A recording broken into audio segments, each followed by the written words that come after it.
Di sini tuh jelas KTP dari Dukcapil dan dikeluarkan 2020. Ini tuh dokter loh. Ini tuh dokter loh. Dokter respon Sianipar. Gimana bisa dokter kau ya? Ini gimana? Halo teman-teman semuanya, selamat datang kembali di channel ini. Jumpa lagi dengan saya Vicky Impong. Apa kabar kalian semuanya? Aku berharap teman-teman semuanya di rumah bersama keluarga selalu diberikan kesehatan oleh Tuhan yang Maha Kuasa. Ada informasi dan berita yang menarik yang hari ini hadir di ruang publik, di mana di acara interupsi ada debat nih, didatangkanlah kubunya Roy Suryo dan kemudian kubu relawan Pak Jokowi yang kemudian dihadirkan dalam acara debat interupsi di iNews. Nah, di sana ada kejadian menarik di mana Roy Suryo itu menunjukkan identitas pribadi Rismon Sianipar berupa KTP itu di hadapan publik. Kita akan bahas, kita akan buka ruang diskusi publik ini. Sebelum kita masuk ke dalam pembahasan videonya, kita saksikan terlebih dahulu video yang satu ini. Check this out.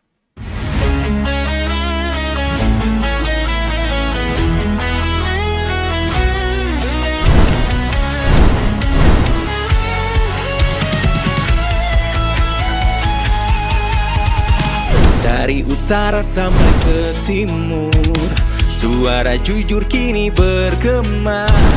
Bukan cuma cari viewers, tapi kebenaran yang utama.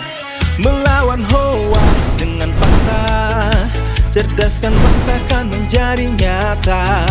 Satu nusa, satu bangsa, bersatu lawan penjajah logika.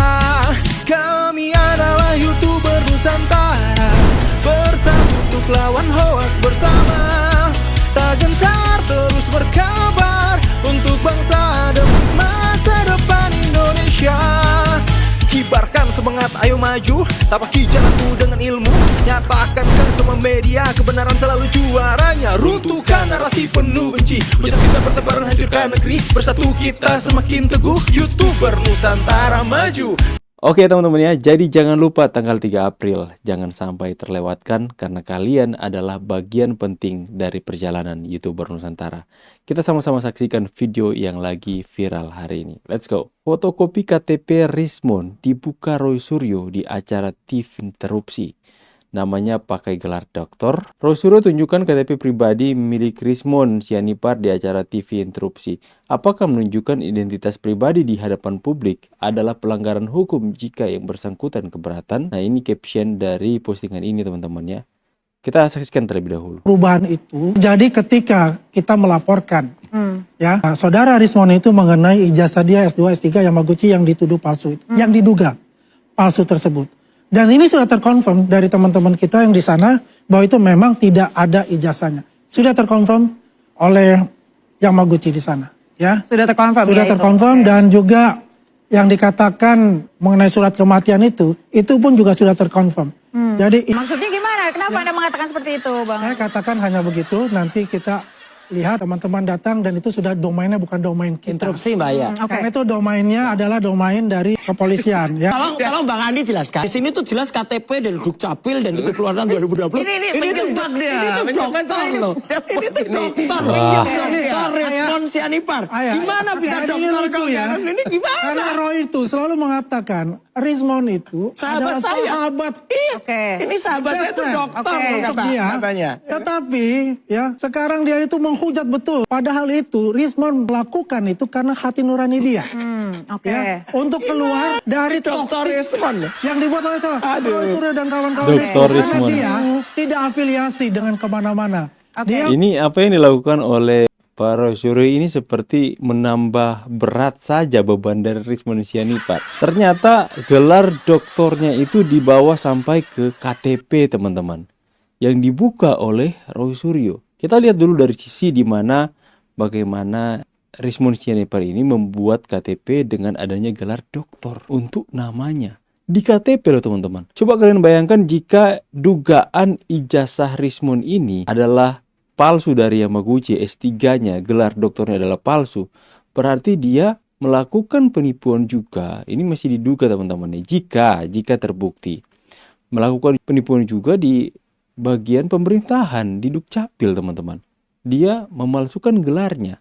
Dan itu ada di KTP-nya tetap. Tapi aku kurang tahu ya bagaimana mekanismenya sehingga seseorang itu di KTP-nya bisa ditaruh gelarnya dokter. Dan Roy Suryo dapat aja teman-teman. Ya, dapat aja data KTP pribadi dari Rismond. Akan tetapi dalam caption postingan tersebut saya tunjukkan kepada kalian teman-teman ya. Dia ini bertanya, juga bukan ruang diskusi publik, dia bertanya. Bentar ya, saya tampilkan. Nah, apakah menunjukkan identitas pribadi di hadapan publik itu termasuk pelanggaran hukum jika yang bersangkutan keberatan? Ya, coba kita akan cari tahu informasinya. Langsung kita akan seperti biasa pakai ChatGPT ya. Nah, saya akan baca kepada teman-teman semua. Apa yang dilakukan oleh Roy Suryo, apakah itu berpotensi melanggar hukum atau tidak? Saya nggak tahu ya, ini ruang diskusi publik, pertanyaan yang diajukan oleh orang yang melakukan postingan tadi teman-teman. Dan kita rasa penasaran, kita coba baca teman-teman ya. Nah, di sini menunjukkan identitas pribadi seseorang bisa melanggar hukum, tapi tidak selalu. Nah, di sini teman-teman ya, bisa melanggar hukum tapi tidak selalu melanggar hukum. Tergantung konteks, tujuan, dan jenis data yang dibagikan. Saya akan baca di Indonesia hal ini terutama diatur dalam Undang-Undang ITE, Undang-Undang Informasi dan Transaksi Elektronik, dan kemudian Undang-Undang Perlindungan Data Pribadi atau UU PDP. Kapan ini bisa melanggar hukum jika seseorang menunjukkan nih teman-teman di hadapan publik, apalagi di media seperti itu, data pribadi seseorang? Kapan itu bisa melanggar hukum? Itu bisa terkena masalah hukum jika yang pertama, menyebarkan data tanpa izin, misalnya KTP, alamat rumah, nomor HP, atau foto pribadi tanpa persetujuan orang tersebut. Saya nggak tahu ya apakah Roy Suryo dalam menunjukkan data tersebut mendapatkan persetujuan dari Rismond atau tidak ya. Jadi mungkin saja jika Rismond Sianipar keberatan data pribadinya itu disebarkan, mungkin dia bisa melakukan pelaporan karena melanggar hukum. Ini menurut apa yang saya baca teman-teman ya. Kemudian yang kedua, digunakan untuk merugikan atau menyerang. Contoh, membocorkan identitas untuk menyerang bisa termasuk pencemaran nama baik atau intimidasi. Saya nggak tahu ya konteksnya, persepsinya seperti apa jika Roy Suryo menunjukkan identitas dari Rismond Sianipar. Tentu saja yang merasakan dirugikan atau merasa diserang itu adalah Rismond Sianipar sendiri. Kemudian yang ketiga, data bersifat sensitif seperti data kesehatan, agama, keuangan, itu dilindungi lebih ketat. Dan yang keempat adalah tujuannya jahat. Nah, ini yang mens rea-nya, niat jahat, tujuan jahat, yaitu mau melakukan penipuan, ancaman, atau mempermalukan orang lain. Nah, di sini ya kembali lagi ke Rismond. Apakah dia merasa dipermalukan? Atau kembali juga ke Roy Suryo. Apakah dia menunjukkan identitas Rismond Sianipar hanya mau menunjukkan kepada publik bahwa di identitas tersebut, di KTP-nya itu namanya memakai nama depan pakai kata dokter. Dokter ya teman-teman ya. Jika seorang memakai kata dokter, dia jelas saja sudah lulus S3 teman-teman ya. Nah, dugaan sepertinya teman-teman ya, Roy Suryo mulai mendukung orang-orang yang melapor Rismond Sianipar terkait dengan ijazah, dugaan ijazah palsu dari Yamaguchi-nya teman-teman. Udah jadi kebalik ya teman-teman ya. Nah, itu kita baca soal bagaimana kapan itu bisa melanggar. Nah, sekarang kita akan membaca kapan itu tidak melanggar. Yang pertama, ada izin dari orang yang bersangkutan. Yang kedua, data tersebut sudah dipublikasikan secara sah. Misalnya tokoh publik dalam konteks berita. Atau juga ada seseorang, misalnya saya memposting KTP saya di sosial media saya untuk melakukan klarifikasi lah, untuk melakukan apalah. Pokoknya saya dengan sengaja mengupload KTP saya di sosial media. Ya, itu berarti sudah memberikan sebuah penegasan bahwa saya sudah mengizinkan untuk KTP saya menjadi konsumsi di ruang publik. Jadi ini juga tidak melanggar jika seseorang itu sudah dipublikasikan secara sah atau dia sengaja mempublikasikan secara mandiri dan dia sudah tahu konsekuensinya. Dan kemudian digunakan untuk kepentingan hukum atau jurnalistik yang sah. Apa yang dilakukan oleh Roy Suryo, apakah itu demi kepentingan hukum atau jurnalistik yang sah? Saya tidak tahu, lebih kembali kepada Rismond sebenarnya. Jadi intinya apa yang dilakukan oleh Roy Suryo dalam acara interupsi tersebut mungkin akan menuai pro dan kontra. Tapi siapa juga sekarang yang pro sama Rismond ya?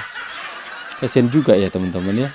Jadi kita bisa melihat teman-teman bahwa Roy Suryo itu berubah sikap 180 derajat kepada Rismond. Sama halnya dengan Rismond berubah sikapnya 180 derajat kepada Pak Jokowi. Hari ini musuh menjadi kawan, kawan menjadi musuh. Dan apa yang dihadirkan oleh Roy Suryo, sekalipun itu dalam konteks mungkin bercanda dia mengatakan sahabat, akan tetapi menunjukkan KTP di media elektronik itu bisa terjerat dengan undang-undang ITE, teman-teman ya. Tapi ini kalianlah yang lebih tahu, silakan teman-teman yang paham soal hukum ya. Akan tetapi itu dikembalikan kepada Rismond. Apa Rismond merasa dirugikan, dipermalukan, atau merasa tidak terima data pribadinya dibagikan tanpa izin oleh orang lain? Bagaimana Mon? Apakah Anda terima atau tidak? Ya, karena kalau Rismond nggak terima, wah ada laporan polisi lagi nih. Ya, thank you for watching this video. Saya pamit dulu teman-teman. See you in the next video. God bless.